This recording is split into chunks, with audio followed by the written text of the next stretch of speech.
do have a purpose. We may not be perfect people. We may not have perfect situations, but we are still significant nonetheless. And we have been blessed with a rich body of emotions. We have emotions. We're not like roses or plants or bushes that have life without feeling. We have feelings, and when we use them properly, they are very effective in motivating you toward your destiny. I want you to be clear and understanding that purpose and passion are interconnected. Unfortunately, we live in a crazy world that we're busy all the time and everything fast, and we are losing touch with who we are, our inner sense of passion. But it is your passion that empowers you to be able to do that thing you were created to do. We have passion through which we thrust into the throes of life to accomplish the things that we were created to do so that we can function at a higher dimension with authority and with conviction. You need passion to withstand all the obstacles that go along with your purpose. Just because you're living on purpose doesn't mean you're going to have problems. You're going to need thrust to be able to get up off the ground and to step into the field of your dreams. Even if you have not landed on the thing, at least get in the territory of the thing you are dreaming to do and that you hope to accomplish to do. And through that passion, you're able to ignite things you have never ignited before. I hear you, I hear you, I hear you. You're saying, I don't feel a thing. All of us go through times that we don't feel anything at all. But in order to ignite passion again, you have to be exposed. Get out of the boat, Peter. Walk on the water. Go do something you've never done before. Get involved. Get connected. Because when you are exposed, you see that there are more options than your contemporary situation at any age. That's the good news about it. You don't have to be cute. You don't have to be pretty. You don't have to be a size 3. You don't have to be a blonde or brunette. You don't have to be 20 or 50. At any age, you can still ignite your purpose through finding your passion. That's good news. What then do we do with the lulls in life? The dark shadows in life. We all have them. The secret pains and burdens that we have in life. Are they in fact distractions from our purpose? Absolutely not. I have never seen anybody who did extraordinary feats that didn't have extraordinary issues. It is the passion that gives you the power you need, but it is the pain from which you have the conviction about it. If you had not been through some pains, you would not have the burning to do what you do. I believe that children are like arrows. They need to be directed. You aim them at the thing you want them to hit, but you don't push an arrow, you pull it away from it. And it is the digression that causes the progression. If your life has been tough and it's been hard and you had to pull yourself up by your bootstraps and your childhood wasn't so good, guess what? That was just the arrow being pulled back so that when you are released, you can thrust after the thing you're after. So you don't have to grieve over what you didn't get and what didn't happen and how you were treated and who didn't raise you and who didn't love you. You don't have to grieve about it at all. Once you understand, the greater the digression, the stronger the progression. If Nelson Mandela had not been incarcerated, had not been mistreated, had not been ostracized, he would not have the passion to do what he does. If Oprah Winfrey had not gone through the things that she had gone through, she would not be so committed to making sure that everybody finds their purpose and finds their dream and everybody gets healed and everybody's okay. I'm telling you, what you think is working against you is actually working for you. My challenge in our generation is that gradually through entertainment, through television, through media, through every way possible, we are living in a generation of the dumbing down of ideas.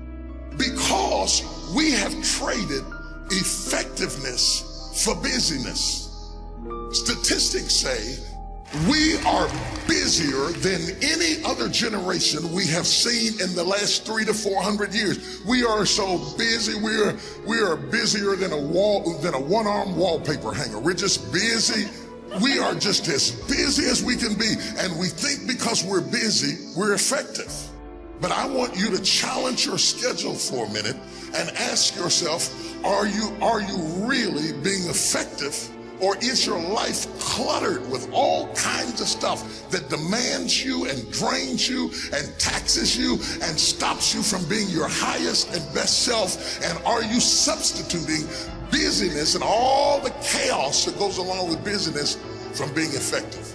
Let me tell you, a bunch of scientists got together, they began to do some research, and they begin to determine that 80% of the things we do are busy things that we do in an area that is not effective, that the average person only spends 20% of their time doing the thing that they are really gifted at, created at, passionate about, excited to do, and the rest of it is all the dismal, dumb stuff that we all have to do in order to survive. Just crazy stuff that we're doing.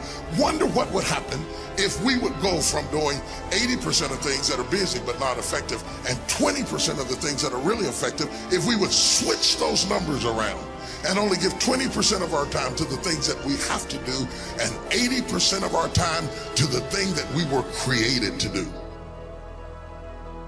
Wonder what would happen to your life. Now think about it a minute. There's a lot of things you could take from me and I could make it. You could take my suit, I got another one. You could take my car, I could get another one. You could take my house, I could get another house. But when you take my time, you have taken something from me that is totally irreplaceable. We take all kind of classes for money management. We know how to manage our money. We know how to repair our houses. We're working on our hair and our bodies and all of this kind of stuff. We do everything except the most important thing is to value our time. It takes time to be creative. You were meant to be creative.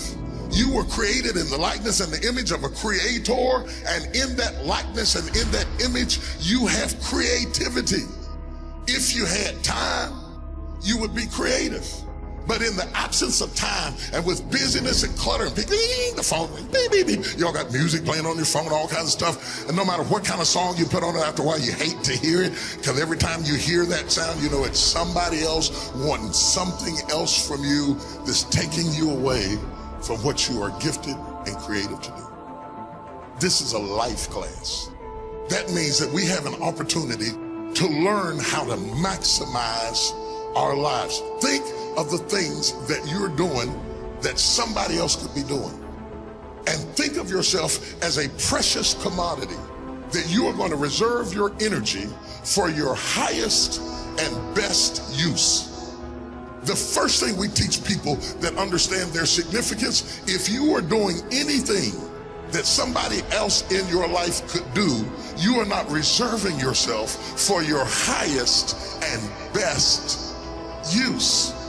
We are not using our life, our time, our energy for our highest and best use. And something in the back of this brain back here is going ding, ding, ding, ding, ding, ding, ding, ding, ding. You're missing it. You're missing your life, your purpose, your passion, your excitement, your enthusiasm. And through these classes, what we want to do is shake you and rattle you and stir you up to understand that every moment is a gift, every second is a gift, every thought is a gift, every idea is a gift, every opportunity is a gift, everybody you meet is a gift. You are gifted with opportunities, and I want to show you how to begin to maximize what you've got. People will define you by how they met you.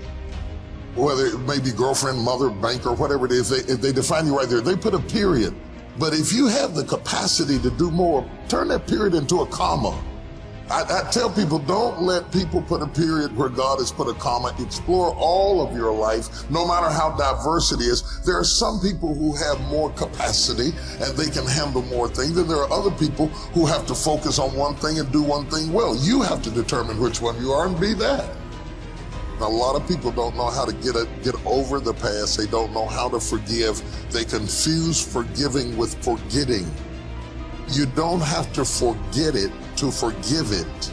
They need to also realize that forgiveness is a gift you give yourself. It does not exonerate the perpetrator. It doesn't mean that they weren't wrong. It just means that I'm not going to be tied to what they did the rest of my life.